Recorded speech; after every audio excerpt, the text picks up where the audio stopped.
तो सबसे पहले मैंने आपको एसर्टिव सेंटेंस बहुत ही डिटेल में और बहुत ही इजी तरीके से मैंने आपको बता दिया कि एसर्टिव सेंटेंस होता क्या है। एसर्टिव सेंटेंस नॉर्मल स्टेटमेंट या फैक्ट होता है। ठीक है, जब भी हम नॉर्मल स्टेटमेंट या फैक्ट की बात करते हैं उसे ही हम क्या बोलते हैं, एसर्टिव सेंटेंस। ठीक है, और एसर्टिव सेंटेंस से ही क्या निकला है, क्योंकि जब भी हम स्टेटमेंट बोलते हैं तो कोई भी स्टेटमेंट कैसा बोलते हैं, या तो हम कोई बात पॉजिटिव बोलेंगे या तो कोई बात हम क्या बोलेंगे, नेगेटिव बोलेंगे। नॉर्मल सी बात है। आप भी क्या बोलते होंगे, या तो आप अच्छे हो, ठीक है, या तो आप खराब हो। इस दो के अलावा तो और कुछ नहीं है स्टेटमेंट में। ठीक है, तो आप अच्छे हो, यू आर गुड, ये कैसा वर्ड हो गया, पॉजिटिव। और यू आर नॉट गुड, तो ये कैसा हो गया, नेगेटिव। ये क्या है, स्टेटमेंट ही तो है। ठीक है, तो नॉर्मल जो स्टेटमेंट होती है या तो वो पॉजिटिव होगा या तो वो नेगेटिव होगा। इसीलिए असर्टिव सेंटेंस के दो टाइप निकल के आते हैं, अफर्मेटिव और नेगेटिव। ये असर्टिव सेंटेंस में ही आते हैं। ठीक है, तो आपको घबराना नहीं है। जहाँ पर भी आप पॉजिटिव नेगेटिव देखिएगा और लास्ट में फुल स्टॉप देखिएगा और सब्जेक्ट और वर्ब से स्टार्ट हो रहा है, तो आप समझ जाइए कि ये असर्टिव सेंटेंस है। ठीक है, तो यहाँ तक मैं आप उम्मीद करता हूँ। और जो भी थोड़ा अगर लगेगा थोड़ा सा भी डाउट, तो आप वीडियो को बैक करके आराम से देखिएगा। ठीक है, तो हम चलते हैं दूसरे टाइप पे। ठीक है, सेंटेंस का दूसरे टाइप पे।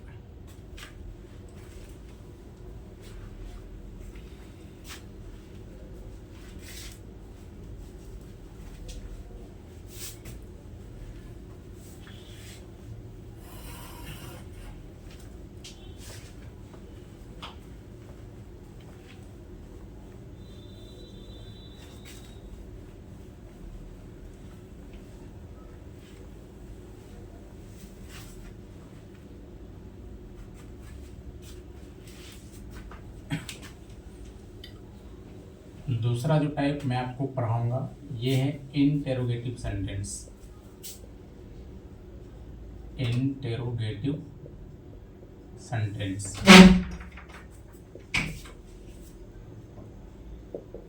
ठीक है, अब देखिए, एक बार इसको समझना है। किसी भी वर्ड को डिफिनेशन से पहले एक बार आपको समझ जाना है। ठीक है, एक बार रिकॉल करवा देते हैं कि इंटेरोगेटिव सेंटेंस क्या होता है। तो इंटेरोगेटिव यानी कि इंट्रोगेट करना, मतलब कोई पूछना। ठीक है, कोई क्वेश्चन करना। तो इंटेरोगेटिव सेंटेंस किसको बोलते हैं, जिससे हम कोई प्रश्न पूछते हैं, टू आस्क अ क्वेश्चन।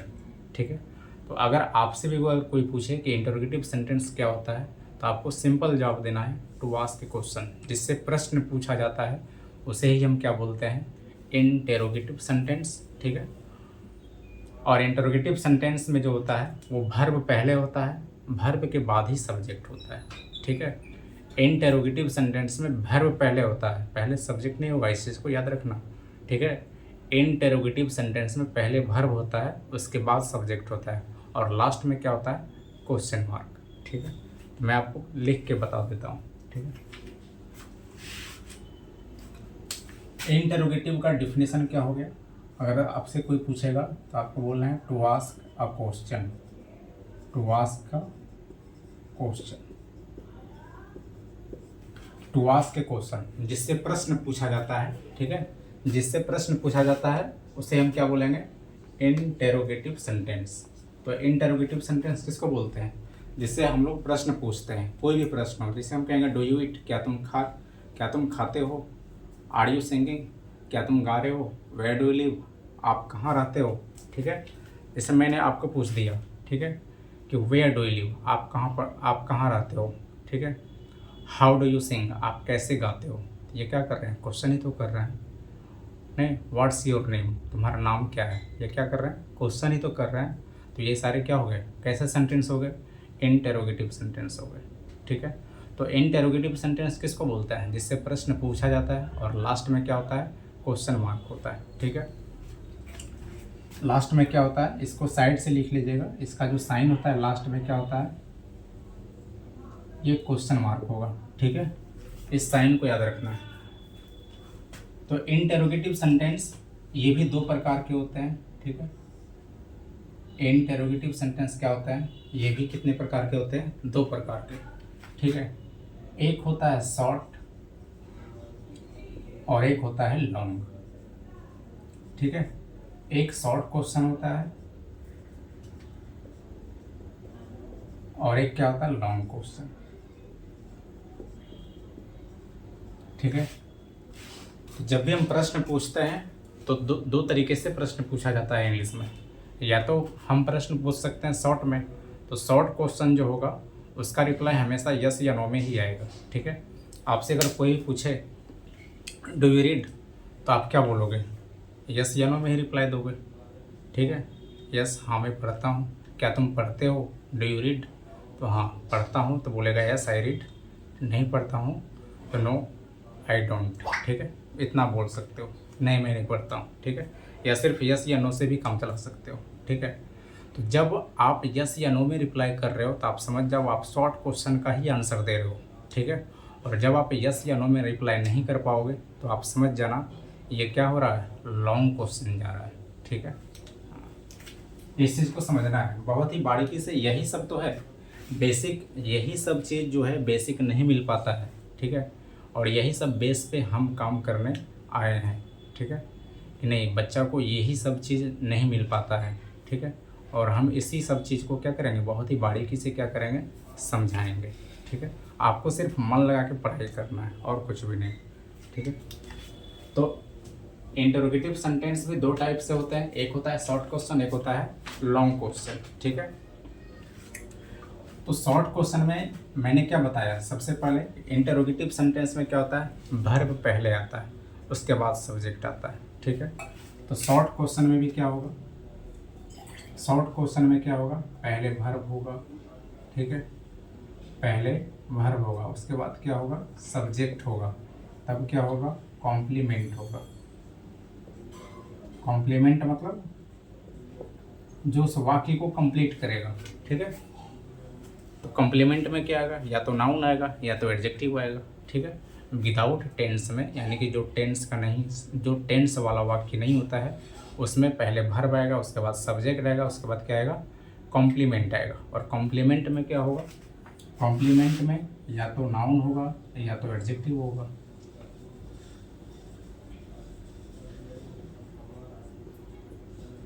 ठीक है। और यहाँ पे इसको लिख लीजिएगा, ये विदाउट टेंस में होगा, ये टेंस वाले में नहीं होगा, ये किस में होगा, विदाउट टेंस। ठीक है, जो बिना टेंस वाला स्ट्रक्चर होगा। और इसी में दूसरा लिख लीजिए, तो पहले मेन वर्ब आएगा, सॉरी पहले हेल्पिंग वर्ब आएगा, उसके बाद सब्जेक्ट होगा, उसके बाद मेन वर्ब होगा, उसके बाद ऑब्जेक्ट आ भी सकता है और ऑब्जेक्ट आ भी सकता है और ऑब्जेक्ट नहीं भी आ सकता है। ठीक है। वर्ब के बाद ऑब्जेक्ट आ भी सकता है और वर्ब के बाद ऑब्जेक्ट नहीं भी आ सकता है। ठीक है। ये जरूरी नहीं है कि वर्ब के बाद ऑब्जेक्ट फिक्स ही होता है। ठीक है। ये जरूरी नहीं है कि वर्ब के बाद ऑब्जेक्ट फिक्स ही होगा, वर्ब के बाद ऑब्जेक्ट आ भी सकता है और ऑब्जेक्ट नहीं भी आ सकता है। ठीक है। तो इसको आपको नोट करते जाना है। ठीक है। ये हो गया विदाउट टेंस का और ये हो गया विथ टेंस। तो विथ टेंस का स्ट्रक्चर यही होगा। ठीक है। जो टेंस वाला होगा स्ट्रक्चर वो ऐसे ही चलेगा, पहले हेल्पिंग वर्ब, उसके बाद सब्जेक्ट, उसके बाद मेन वर्ब, उसके बाद ऑब्जेक्ट आ भी सकता है और ऑब्जेक्ट नहीं भी आ सकता है। ठीक है। बस आपको बिल्कुल बेस पे काम करना है, जितना ज़्यादा से ज़्यादा हो बेस पे ही काम करना है। अब इस पे आइए, अब इस पे हम थोड़ा क्वेश्चन करवाते हैं। ठीक है। ये अपने नोट में करके लिख लीजिए, नोट में करके लिख लीजिए। इंटरोगेटिव सेंटेंस में पहले क्या होता है, पहले वर्ब, उसके बाद क्या होता है, सब्जेक्ट। ठीक है। पहले वर्ब होगा, उसके बाद क्या होगा, सब्जेक्ट, और लास्ट में क्या होगा, लास्ट में ये साइन होगा। तो इस चीज़ को याद रखना है। ठीक है। पहचान के लिए कि इंटरोगेटिव सेंटेंस की एकदम सेकेंडों में कैसे सॉल्व करें। ठीक है। तो इंटरोगेटिव सेंटेंस को अगर सेकंड में सॉल्व करना है तो आपको बस यही माइंड में रखना होगा कि पहले सब्जेक्ट होगा, पहले वर्ब होगा, पहले वर्ब होगा, उसके बाद क्या होगा, सब्जेक्ट, और लास्ट में क्या होगा, क्वेश्चन मार्क। बस इतना आपको ध्यान रखना है, बाकी आपको कुछ भी नहीं देखना है। ठीक है। तो अब आइए आपको ये समझाते हैं। ठीक है। इसका एग्जाम्पल दे देते हैं। अब देखिए हेल्पिंग वर्ब में तो कोई भी वर्ब आ सकता है, एनी वर्ब, ठीक है। हेल्पिंग वर्ब में कोई भी वर्ब आ सकता है, ठीक है। तो अगर आप लोग मेरी कहना को अगर मेरा कहना को माने आप लोग, तो मैं हमेशा ये प्रयास करता हूँ कि बच्चे का जो वर्ब होता है ना, वो भी बहुत ज़्यादा क्या होता है, कमज़ोर होता है। तो थोड़ा बेस में आपको क्या करता हूँ, बता देता हूँ वर्ब का बेस। उसके बाद हम इस एग्जांपल पे आएंगे, ठीक है। पहले आपको हम वर्ब का बेस बता देते हैं कि वर्ब बोलते किसको हैं, ठीक है। बस थोड़ा सा ब्रीफ करेंगे, ज़्यादा नहीं, ज़्यादा डिटेल में मैं अभी नहीं जाऊँगा, जब वर्ब टॉपिक पर आऊँगा तो जाऊँगा, ठीक है। तो आपको सिर्फ लिखना है, जैसे मान लीजिए एज है, एम, आर, वाज, वर, ठीक है। Is, am, are, were, do, does, did, ठीक है। Has, have, had, has, have, had, और फिर मॉडल वर्ब जो है मे हो गया, माइट हो गया, ठीक है। कैन हो गया, कुड हो गया, सेल हो गया, शुड हो गया, ठीक है। तो ये सारे आपको ध्यान रखना है कि ये सारे वर्ब हैं, और ये सारे वर्ब अगर पहले लग जाए, ठीक है, तो आप समझ जाओ ये सारे वर्ब क्या हो जाएंगे, हेल्पिंग वर्ब हो जाएंगे, ठीक है। ये हेल्पिंग वर्ब होंगे, ठीक है। ये क्या होंगे, हेल्पिंग वर्ब। अगर ये सारे दिखाई दे, is, am, are, was, were, do, does, did, has, have, had, may, might, can, could, shall, should, ठीक है। Must, ought to, need, dare, अभी बहुत सारे वर्ब हैं। तो आपको सिर्फ समझना है कि अगर वर्ब, तो आपको वर्ब जानना भी जरूरी है ना कि वर्ब किसको बोलते हैं। तो ये सारे वर्ब हेल्पिंग वर्ब के रूप में भी काम करेंगे, ठीक है। अभी इस पे ध्यान नहीं देना है कि ये मेन वर्ब क्या होता है, हेल्पिंग वर्ब क्या होता है, अभी उस पर काम नहीं करना है। अभी आपको सेंटेंस पढ़ा रहे हैं तो आपको सेंटेंस पे ही फोकस करना है। बस वर्ब का एक झलक देखना है कि अच्छा ये सारे वर्ब होते हैं। अगर ये सारे वर्ब पहले दिख जाए सब्जेक्ट के पहले, तो आपको समझ जाना है कि ये क्या है, हेल्पिंग वर्ब है। क्या है ये, हेल्पिंग वर्ब, ठीक है। अब आइए एग्जाम्पल देखते हैं। अगर मैंने एग्जाम्पल लिख दिया, are you busy, are you busy, last में क्या किया, क्वेश्चन मार्क, क्या तुम व्यस्त हो, ठीक है। क्या तुम व्यस्त हो, तो इससे क्या हो रहा है, क्वेश्चन पूछा जा रहा है, ठीक है। अगर थोड़ा सा भी आपको लगे कि समझ में नहीं आ रहा है, ठीक है, तो कोई दिक्कत नहीं है, बस आप सिर्फ ध्यान लगा के मेरी बात को सुनते जाओ, एक एक चीज़ समझ में आएगा। अब देखिए यहाँ पे मैंने आपको क्या बोला था, अगर ये सारी वर्ब पहले लग जाए तो आप समझ जाना कि ये क्या होगा, हेल्पिंग वर्ब होगा। तो सबसे इंटरोगेटिव सेंटेंस में क्या होता है, मैंने पहले ही बता दिया कि इंटरोगेटिव सेंटेंस में पहले वर्ब होता है, उसके बाद सब्जेक्ट होता है, ठीक है। लेकिन असर्टिव सेंटेंस में ऐसा नहीं था, असर्टिव सेंटेंस में पहले सब्जेक्ट होता है तब वर्ब होता है, ठीक है। असर्टिव सेंटेंस में पहले सब्जेक्ट आता है तब वर्ब आता है, लेकिन इंटरोगेटिव सेंटेंस में पहले वर्ब आता है बाद में सब्जेक्ट आता है, ठीक है। तो मैंने आपको दोनों स्ट्रक्चर बता दिया। इंटरोगेटिव सेंटेंस इसी दो टाइप से आएंगे, बाकी फिर इसके टाइप होते भी नहीं हैं। इंटरोगेटिव सेंटेंस से या तो आपको इस स्ट्रक्चर पर मिलेंगे आपको ये, या तो आपको इस स्ट्रक्चर पर मिलेगा आपको कोई भी सेंटेंस, ठीक है। तो देखिए यहाँ पे हेल्पिंग वर्ब से स्टार्ट हो रहा है, तो आर यू बिजी पहले वर्ब से स्टार्ट हो रहा है। आपको आइडेंटिफाई करना है कैसे पहचाने कि ये इंट्रोगेटिव सेंटेंस है। तो पहले वर्ब आ रहा, उसके बाद सब्जेक्ट आ रहा, उसके बाद ये क्या है, कॉम्प्लीमेंट, और लास्ट में क्या है, क्वेश्चन मार्क है। सबसे बड़ा हिंट है आपका क्वेश्चन मार्क। अगर आपसे क्वेश्चन कर रहा तो क्वेश्चन मार्क यहाँ पे लिखा किया हुआ है, ठीक है, क्वेश्चन किया हुआ है। तो जिससे भी क्वेश्चन कर रहा वो सेंटेंस कैसा होगा, कैसा सेंटेंस होगा, इंटरोगेटिव सेंटेंस होगा। तो अगर आपसे कोई पूछ दिया कि ये बताओ ये सेंटेंस कैसा है, तो ये सेंटेंस कैसा है, इंटरोगेटिव सेंटेंस है,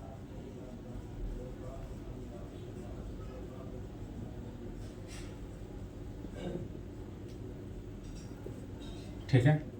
ये सेंटेंस कैसा है, इंटरोगेटिव सेंटेंस, ठीक है। और यहाँ पे ध्यान रखिएगा, ठीक है, मैंने जो बताया कि यहाँ पे इज एम आर पहले आएगा तो ये क्या हेल्पिंग वर्ब होगा। तो ये हेल्पिंग वर्ब तभी होगा जब यहाँ पे मेन वर्ब आएगा। तो क्या देखिए यहाँ पे इज एम आर के बाद कहीं मेन वर्ब है तो नहीं है। तो यहाँ पे आर जो होगा ये हेल्पिंग वर्ब है, बट यहाँ पे ये काम क्या करेगा, मेन वर्ब का। ठीक है, तो अगर आपको ये समझ में नहीं आ रहा होगा कि हेल्पिंग वर्ब क्या होता है, मेन वर्ब क्या होता है, तो कोई भी घबराने की कोई भी ज़रूरत नहीं है, कोई हेजिटेशन नहीं होना है। अगर हम जिस दिन वर्ब पढ़ाएंगे उस दिन आपका ये भी डाउट क्या हो जाएगा, पूरी तरह से क्लियर हो जाएगा। बहुत ही आसान लैंग्वेज में समझा के क्या करेंगे, ठीक है, एकदम सेकंडों में उड़ाइएगा आप लोग कि हेल्पिंग वर्ब क्या है और मेन वर्ब क्या है। ठीक है, इसलिए टेंशन नहीं लेना है, बस आपको सिर्फ ध्यान देना है सेंटेंस पे कि पहले वर्ब से स्टार्ट हो रहा है और लास्ट में क्या है, क्वेश्चन मार्क है। बस दो ही चीज़ पे ध्यान रखना है। इंटरोगेटिव सेंटेंस अगर कोई बोल दे आइडेंटिफाई करने के लिए तो आपको दो ही बात याद रखना है। सबसे पहला वर्ब से स्टार्ट होगा, ठीक है, और लास्ट में क्या होगा, क्वेश्चन मार्क होगा। ठीक है, और ज़्यादा कुछ भी नहीं, वर्ब से स्टार्ट होगा और लास्ट में क्या होगा, क्वेश्चन मार्क होगा। तो पहले वर्ब आएगा, उसके बाद सब्जेक्ट होगा और लास्ट में क्या होगा, क्वेश्चन मार्क, जो मैंने आपको यहाँ लिखा है नोट में करके। तो इसको ही धरना है कि पहले वर्ब होगा, उसके बाद क्या होगा, सब्जेक्ट होगा, उसके बाद क्या होगा, क्वेश्चन मार्क होगा। अभी आपको ये सब कुछ भी ध्यान नहीं रखना है, बस सीधा सिंपल सी ध्यान में रखना है ये सारे क्या है, वर्ब है, बस। ठीक है,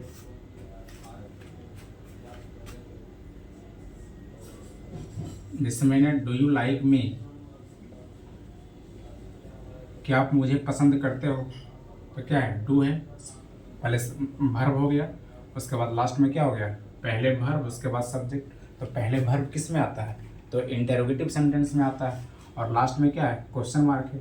ये क्या तुम मुझे पसंद करते हो, ये क्या हो रहा है, क्वेश्चन ही तो कर रहे हैं। तो जब क्वेश्चन कर रहे हैं तो सेंटेंस कैसा हो गया, इंटरोगेटिव सेंटेंस हो गया। और इंटरोगेटिव सेंटेंस में कौन सा हो गया, शॉर्ट या लॉन्ग, तो शॉर्ट हो गया। ठीक है, इसमें यस या नो का रिप्लाई हम दे पाएंगे कि डू यू लाइक मी। अगर मान लो मैंने किसी से कहा, ठीक है, if I told any one person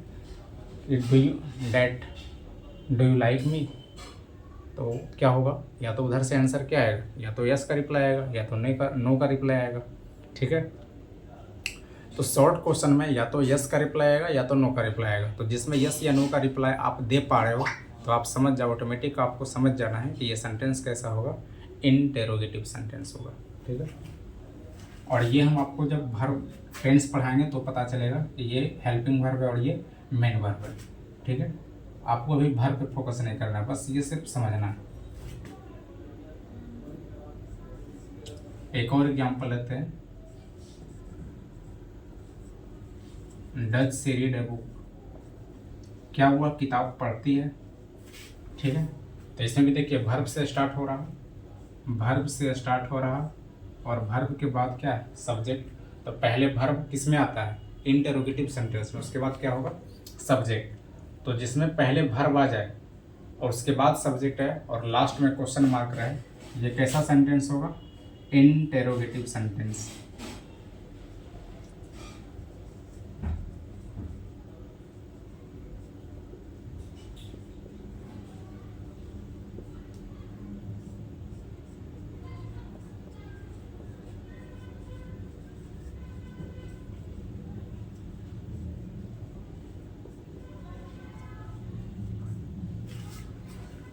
ठीक है, तो आप लोग इसको लिखते जाइएगा नोट करके। तो देखिए इसमें दोनों अप्लाई हो रहा है ना, पहले वर्ब, तो पहले वर्ब आया, उसके बाद सब्जेक्ट, कॉम्प्लीमेंट में या तो नाउन होगा या तो एडजेक्टिव होगा, तो ये एडजेक्टिव है। ठीक है, और लास्ट में क्या है, क्वेश्चन मार्क। तो ये विदाउट टेंस वाला स्ट्रक्चर है। फिर टेंस वाला क्या है, सबसे टेंस वाले में पहले हेल्पिंग वर्ब आएंगे, उसके बाद सब्जेक्ट, उसके बाद मेन वर्ब। तो देखिए टेंस वाला स्ट्रक्चर क्या है, पहले हेल्पिंग वर्ब है, उसके बाद सब्जेक्ट है, तब क्या है, मेन वर्ब है। ठीक है, पहले क्या हो गया, हेल्पिंग वर्ब, फिर क्या हो गया, सब्जेक्ट, फिर क्या हो गया, मेन वर्ब। पहले क्या हो गया, हेल्पिंग वर्ब, फिर क्या हो गया, सब्जेक्ट, फिर क्या हो गया, मेन वर्ब। तो ये दोनों अप्लाई हो रहा है ना स्ट्रक्चर। तो अब आप उम्मीद करते हैं कि आप लोग इंट्रोगेटिव सेंटेंस समझ में गए होंगे। ये हुआ लॉन्ग, आर यू बिजी, तो आपको बोलना है यस, अगर हैं बिजी तो यस, नहीं है तो नो। ठीक है, डू यू लाइक मी, तो यस या नो का आंसर देना है। Does she read a book, क्या वो किताब पढ़ती है, तो यस या नो में ही रिप्लाई देना है। या पढ़ती है तो बोलेगी यस, नहीं पढ़ती है तो क्या बोलेगी, नो। ठीक है। अब हम दूसरा क्या लिखे हैं, लॉन्ग क्वेश्चन। तो लॉन्ग क्वेश्चन में थोड़ा आपको हम स्ट्रक्चर बता देते हैं। लॉन्ग क्वेश्चन में कुछ भी नहीं है, बस जो हम स्ट्रक्चर लिखे हैं ना, इसके पहले बस सिर्फ WH फैमिली आता है। WH फैमिली को पुट करेंगे, बाकी स्ट्रक्चर सब क्या रहेगा, सेम रहेगा। ठीक है। तो आइए अब लॉन्ग क्वेश्चन वाला बता देते हैं।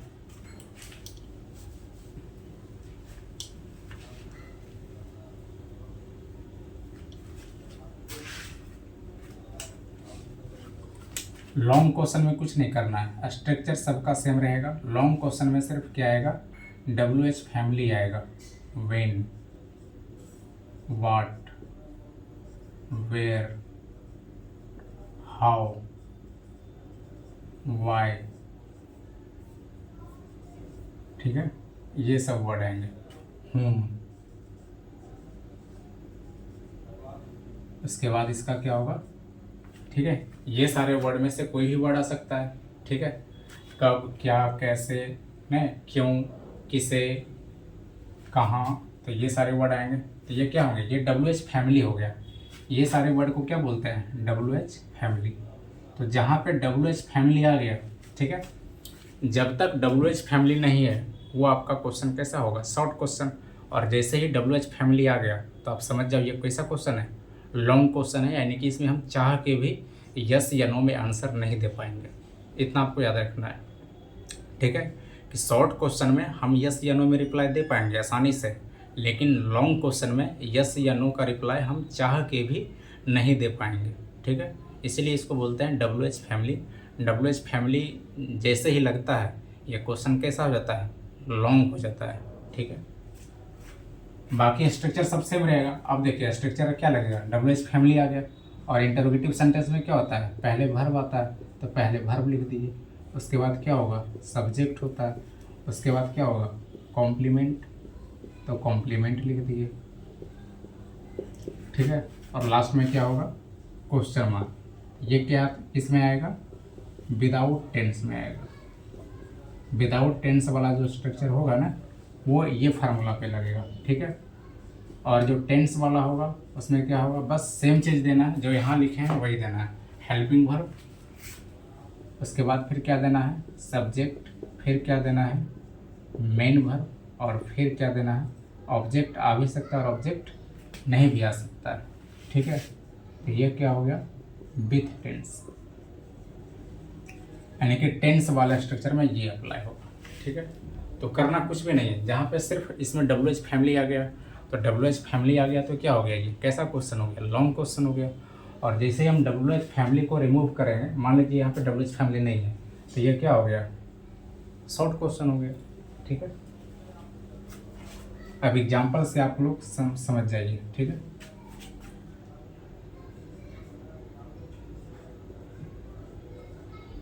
वेयर डू यू लिव, आप कहाँ रहते हो। वेयर डू यू लिव, आप कहाँ रहते हो। ठीक है,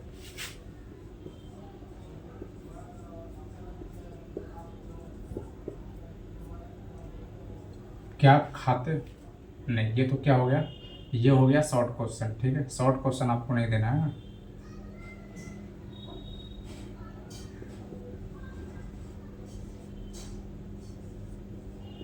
हाउ डू यू सिंग, आप कैसे गाते हो। ठीक है, आप कैसे गाते हो। हाउ आर यू, आप कैसे हो। ठीक है, why are you sad.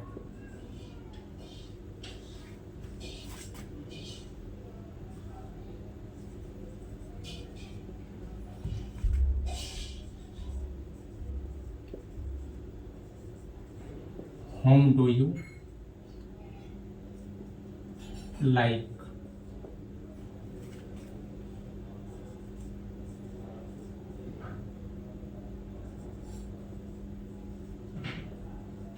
Who wrote this letter?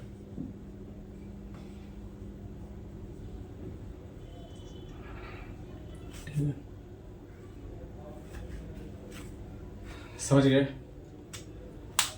अब देखिए यहाँ पे ये सारे में क्या हो रहा, क्वेश्चन हो रहा, ठीक है। तो क्वेश्चन हो रहा है तो कैसा क्वेश्चन हो रहा है बताइए, शॉर्ट हो रहा है या लॉन्ग हो रहा है। तो आपको बोलना है कि सर इसमें सारे में WH फैमिली आ गया। तो WH फैमिली जैसे ही आ गया, ठीक है, तो ये सारे क्वेश्चन क्या हो जाएंगे, ये सारे क्वेश्चन लॉन्ग हो जाएंगे, ठीक है। और WH फैमिली में देखिए सारे वर्ड में आ रहा है ना, वेयर, वेयर आ रहा है, हाउ आ रहा है, ठीक है, वाई आ रहा, होम आ रहा है। होम और हु और होम हम इसलिए लिखे हैं, इसमें थोड़ा डिटेल से बताएंगे कि हो क्या होता है और होम क्या होता है, ठीक है। और वेयर डू यू लिव, आप कहाँ रहते हो, ये क्या हो रहा, कैसा क्वेश्चन है बताओ। अगर मैं आपसे पूछ दूंगा कि वेयर डू यू लिव, अगर मैंने आपसे बोल दिया कि वेयर डू यू लिव, तो आप क्या बोलोगे कि सर यस या नो। ये कैसा क्वेश्चन हुआ, ये कैसा रिप्लाई हुआ, ठीक है। मैं आपको क्वेश्चन कुछ कर रहा हूँ, आप आंसर कुछ दे पा रहे हो, नहीं। वेयर डू यू लिव, आप कहाँ रहते हो, तो आप चाह के भी यस या नो में रिप्लाई नहीं दे पाओगे। क्यों, क्योंकि ये शॉर्ट क्वेश्चन है ही नहीं, क्योंकि इसमें क्या आ गया, WH फैमिली आ गया। तो WH फैमिली जब आ गया तो मैं आपसे रीजन जानना चाह रहा हूँ कि आप रहते हो कहाँ हो, आपसे मैं प्लेस जानना चाह रहा हूँ, ठीक है। आपसे मैं उस जगह के बारे में जानने की कोशिश कर रहा हूँ कि आप किस जगह पे रहते हो, ठीक है। तो आपको बोलना है कि sir I live in Patna, मैं पटना में रहता हूँ, ठीक है। I live in Begusarai, I live in Lakhisarai, ठीक है। अब देखिए यहाँ पे वेयर डू यू लिव, आप कहाँ रहते हो, तो आप क्या यस या नो में रिप्लाई दे पाओगे, तो नहीं। तो आप बोलिएगा कि सर हम इसमें चाह के भी यस या नो में रिप्लाई नहीं दे पाएंगे, क्योंकि ये WH फैमिली है। अब देखिए यहाँ पे वेयर डू यू लिव, आप कहाँ रहते हो, तो इसमें यस या नो का रिप्लाई आप चाह के भी नहीं दे पाओगे, आपको बोलना पड़ेगा कि sir I live in Patna, ठीक है। हाउ डू यू सिंग, आप कैसे गाते हो, तो मैं आपसे रीज़न जानना चाह रहा हूँ कि आप गाते कैसे हो, इसके पीछे क्या रीज़न है, ठीक है। हाउ आर यू, आप कैसे हो, ठीक है। वाई आर यू सैड, आप उदास क्यों हो, ठीक है। होम डू यू लाइक, आप किसे पसंद करते हो, ठीक है। तो मैं यहाँ पे किसी ऑब्जेक्ट के बारे में पूछना चाह रहा हूँ कि आप पसंद करते हो, लेकिन किसे पसंद करते हो ये पता नहीं है। जब ऑब्जेक्ट पता नहीं होगा तो हम होम से क्वेश्चन करेंगे, और जब सब्जेक्ट पता नहीं है तो हम क्या क्वेश्चन करेंगे, हो से क्वेश्चन करेंगे, ठीक है। बस इसीलिए हम ये डिफरेंट लिखे हैं, हु रोट दिस लेटर, इस पत्र को किसने लिखा था, ठीक है। तो जब हमें सब्जेक्ट के बारे में मालूम नहीं है तो हम हो से क्वेश्चन करते हैं, और जब हमें ऑब्जेक्ट के बारे में मालूम नहीं है, ठीक है, तो हम होम से क्वेश्चन करते हैं। हो और होम में यही डिफरेंट है, जो हो होता है वो सब्जेक्ट होता है, हो फाइंड्स आउट सब्जेक्ट और होम फाइंड्स आउट ऑब्जेक्ट, ठीक है। जब हमें किसी सब्जेक्ट के बारे में कुछ भी मालूम नहीं है तो हम क्वेश्चन किससे करेंगे, हो से। और जब हमें ऑब्जेक्ट के बारे में कुछ भी मालूम नहीं है तो हम क्वेश्चन किससे करेंगे, होम से। जैसे होम डू यू लाइक, तो आप पसंद करते हो ये तो मैं जान रहा हूँ, लेकिन आप किसे पसंद करते हो ये मुझे पता नहीं है, इसलिए मैंने क्वेश्चन किससे किया, होम से। तो इसमें सारे WH फैमिली आ गए, ठीक है। तो एक दो एग्जांपल और थोड़ा ले लेते हैं।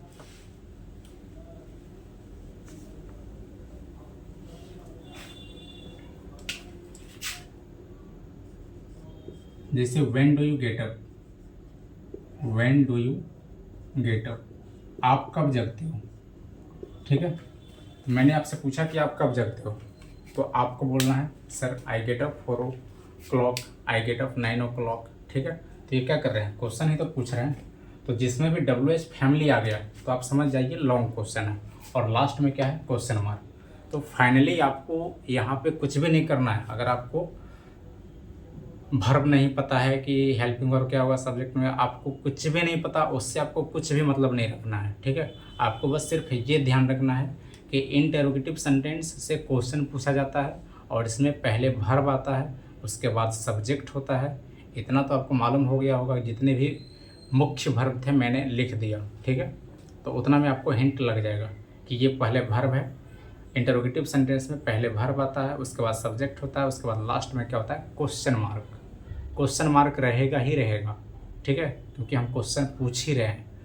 तो यही था इंटरोगेटिव सेंटेंस पहचानने का तरीका। अगर आपसे कोई पूछ दे कि इंटरोगेटिव सेंटेंस पहचानने का क्या तरीका है, तो आपको बोलना है इंटरोगेटिव सेंटेंस से सबसे पहला क्वेश्चन पूछा जाता है, और इंटरोगेटिव सेंटेंस में सबसे पहले वर्ब आता है, उसके बाद सब्जेक्ट होता है, फिर लास्ट में क्या होता है, क्वेश्चन मार्क।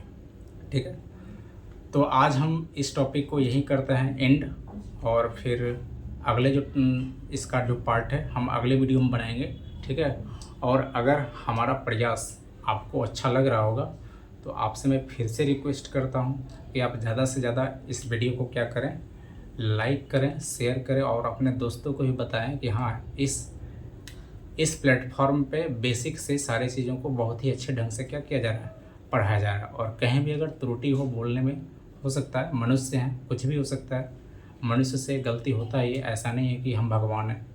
तो अगर बाय द वे अगर कहीं बोलने में या लिखने में कुछ मिस्टेक हो गया होगा तो आप बोल दीजिएगा। ठीक है, कि हाँ सर यहाँ थोड़ा मिस्टेक हो गया होगा, क्योंकि होता है कभी कभी ध्यान कहीं और रहता है, तो ऐसा हो सकता है, किसी भी व्यक्ति से ऐसा हो सकता है। ठीक है, तो भगवान नहीं है, तो हम भी क्या कर रहे हैं, अपना एक्सपीरियंस आपसे साझा कर रहे हैं। जो मैंने आज तक एक्सपीरियंस लिया है इस चैप्टर पर, इस सब्जेक्ट पे, वही एक्सपीरियंस अपना आपको हम क्या कर रहे हैं, प्रोवाइड कर रहे हैं।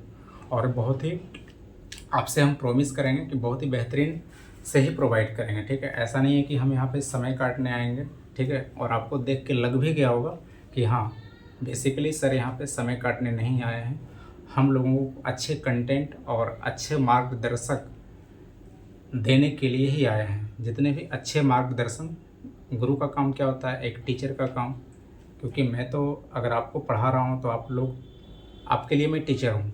और दुनिया का कोई भी व्यक्ति हो, अगर आपको कुछ न कुछ, अगर आपको बचपन में अगर माँ चलना सिखाई है तो वो भी आपके पहला गुरु है।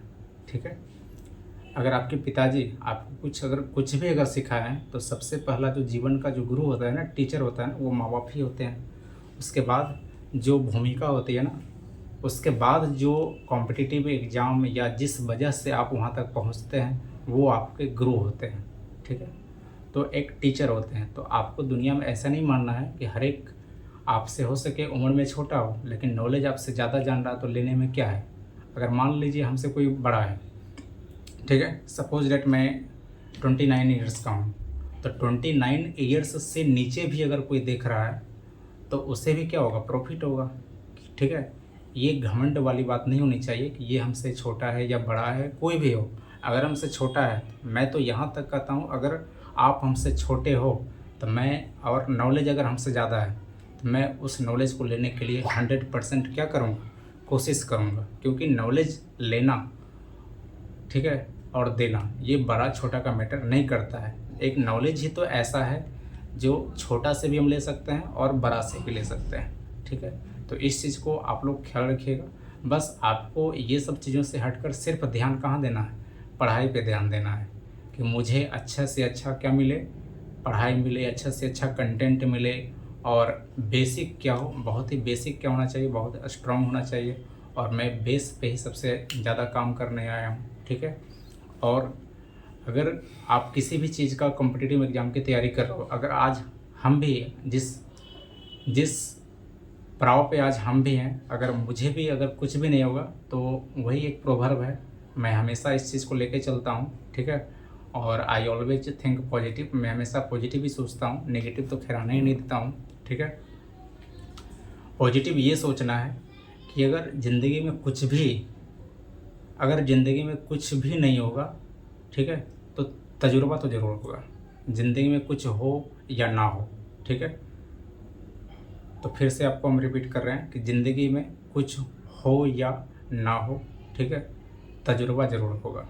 ठीक है, सफलता मिले या ना मिले, ये स्किल, ये हमको आज जो आपके सामने, हम कैमरे के सामने बहुत ही विदाउट हेजिटेशन, आपको अगर हम इतना देर आपके साथ टॉकिंग कर रहे हैं तो उसका देन क्या है, मेरा उस कैरियर जो मुझे सिखाया है, जिसका मैं प्रिपरेशन कर रहा हूँ। ठीक है, मैं भी प्रिपरेशन किसका करता हूँ, एसएससी का एट प्रेजेंट अभी कर भी रहा हूँ।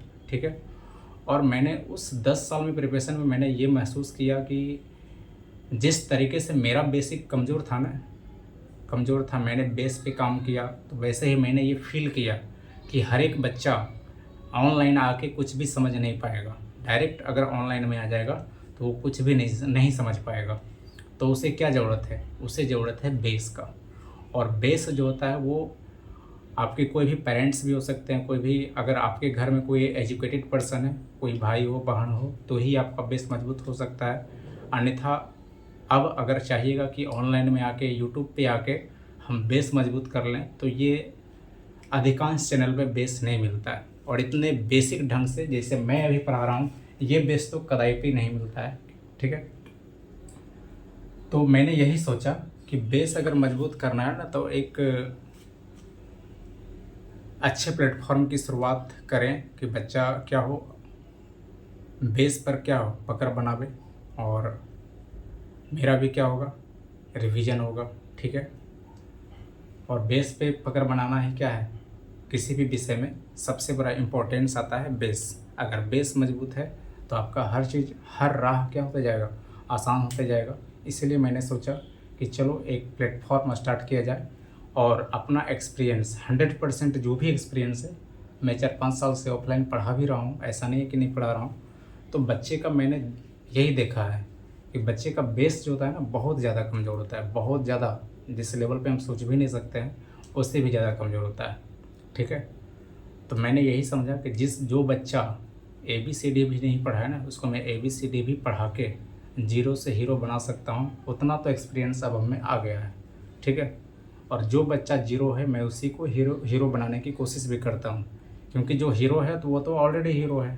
ठीक है, तो जो बच्चा कुछ नहीं जानता है तो उसके लिए हम प्रयास कर रहे हैं, और जो बच्चा जानता है उसके लिए भी हम प्रयास कर रहे हैं। ठीक है, तो मेरे वीडियो से दोनों बच्चा को प्रॉफिट होगा, जो जान रहा है वो भी, जो नहीं जान रहा है वो भी। ठीक है, जो जान रहा है हो सके उसका, अगर ये पढ़ा होगा तो उसका रिवीजन हो जाएगा, क्योंकि अभी एडवांस तक पहुंचने में मुझे क्या लगेगा, टाइम लग जाएगा। ठीक है, अभी नाउन है, नाउन एंड नंबर, फिर प्रोनाउन को बहुत ही डीप से पढ़ेंगे। मैं किसी भी एग्जामिनेशन में जहाँ पे भी आपका इंग्लिश आता है, ऑल ओवर आपका कवर हो जाएगा। ठीक है, ऐसा नहीं है कि हम सिर्फ बेस ही पढ़ाएंगे, बेस के साथ साथ बेस पे हम ज़्यादा ध्यान देने वाले हैं, ये मैंने कर दिया। ठीक है, कि बेस पढ़ाने के साथ साथ एडवांस तो खैर ऑटोमेटिक होते जाएगा। ठीक है, तो बेसिक टू एडवांस लेवल तक ही हम इंग्लिश कराएंगे। इस पर आपको कोई भी हेजिटेशन नहीं होना है, और आप लोग एक कॉपी नोटबुक करके आप लोग अच्छे से पढ़िए, और जितना देर ही पढ़िए मन लगा के पढ़िए। जिस दिन नहीं करे उस दिन आप मत पढ़िए, लेकिन ठीक है, वीडियो को आप डेली देखिए। अगर नहीं डेली देखते हैं तो थोड़ा थोड़ा आदत बनाइए कि हाँ, आज अगर आधा घंटा देखें तो कल थोड़ा बैठने का पहले प्रैक्टिस कराइए। अगर आप लोगों को बैठने का प्रैक्टिस नहीं है, ठीक है, बहुत को लगता है कि बैठने का प्रैक्टिस भी नहीं होता है। ठीक है, ऐसा लगता है कि हम क्या देखेंगे, ऑनलाइन कोई सामने है भी नहीं। तो मेरे सामने कौन है, कोई भी नहीं है, मैं ऐसे ही अकेले कर रहा हूँ। क्यों, एक्सपीरियंस लिया हूँ बोलने का, बच्चे के समझाने का तरीका, बच्चे को समझाने का क्या तरीका होना चाहिए, क्या अप्रोच होना चाहिए, किस लेवल पे बच्चे को समझाना चाहिए। अगर बच्चा एग्जाम्पल नहीं समझ रहा तो आपको इजी एग्जाम्पल से आप उसको समझाइए। ठीक है, तो ये सारे एक्सपीरियंस हमको कहाँ मिला है, इस बोलने का तरीका कहाँ मिला है हमको, उस बच्चे से ही तो मिला है जो मैं ऑफलाइन पढ़ा रहा हूँ। और एक्सपीरियंस कहाँ से आएगा। ठीक है, तो पढ़ना और पढ़ाना बहुत अंतर हो जाता है। ठीक है, तो मैं एक्सपीरियंस लेके ही यहाँ हूँ, ऐसा आप लोग मत सोचिएगा कि सर एक्सपीरियंस लेके नहीं आए हैं, मैं एक्सपीरियंस लेके ही आया हूँ। ठीक है, और मैं इस विषय पे तो खैर बहुत ज़्यादा टाइम दिया हूँ, और आपको दिख भी रहा होगा कि सर का समझाने का तरीका क्या है, बहुत ही बेस लेवल पे। आप जैसे जैसे क्लास को आगे बढ़ते जाओगे आप पाओगे कि मैं अब इंग्लिश में मुझे डर क्या हो रहा है, ख़त्म होते जा रहा है। तो मैं बिल्कुल बेस पे ही काम करूँगा, और फिर मैं आपसे रिक्वेस्ट करूँगा कि जितना ज़्यादा से ज़्यादा हो आप वीडियो को क्या कीजिए, शेयर कीजिए। ठीक है, लाइक कीजिए, और ऑल बटन दबा के आप सब्सक्राइब करिए, और ऑल बटन दबाना ना भूलिए, क्योंकि ऑल बटन दबाने से ये होता है ना कि आपका जो भी नोटिफिकेशन आएगा आप तक सबसे पहले पहुंचेगा। ठीक है, तो आज के लिए इतना ही। राधे राधे।